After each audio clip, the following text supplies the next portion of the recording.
Good morning. I'm Kevin Kylie. I represent California's 3rd District.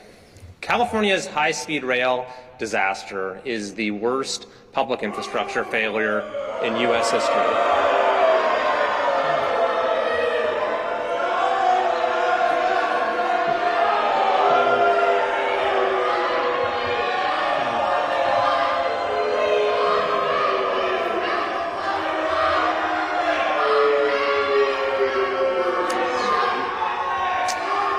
Guess there are at least a few people who still support high-speed rail in California.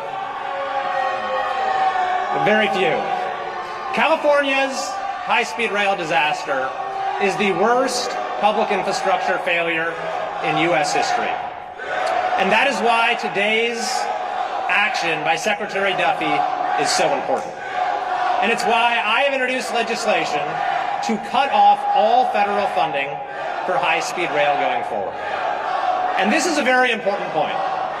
If we cut off federal funding, we kill the project, because the Rail Authority has said time and time again that they are reliant, their funding model is reliant on further federal funding.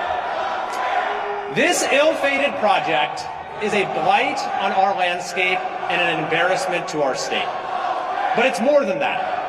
It symbolizes the decline of modern California under the current leadership.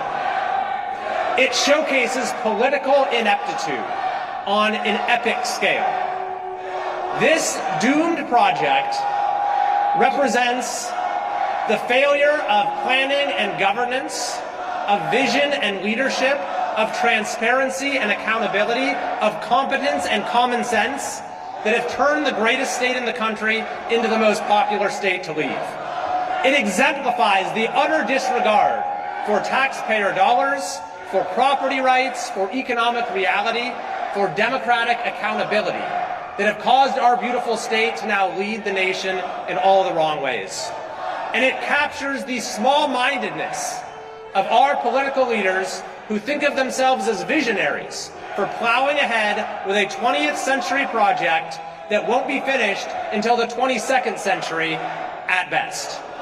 Yes, the failure of high-speed rail represents all that has gone wrong in California. And that is precisely why this is a very hopeful day. Once we end this project, it'll be a new beginning for California. We are turning the page in this state. A coalition for common sense is ascending. And President Trump has said there can be no golden age without the golden state. And today we're taking a major step forward towards a golden revival for all Californians. So thank you very much, Mr. Secretary, for your attention to California.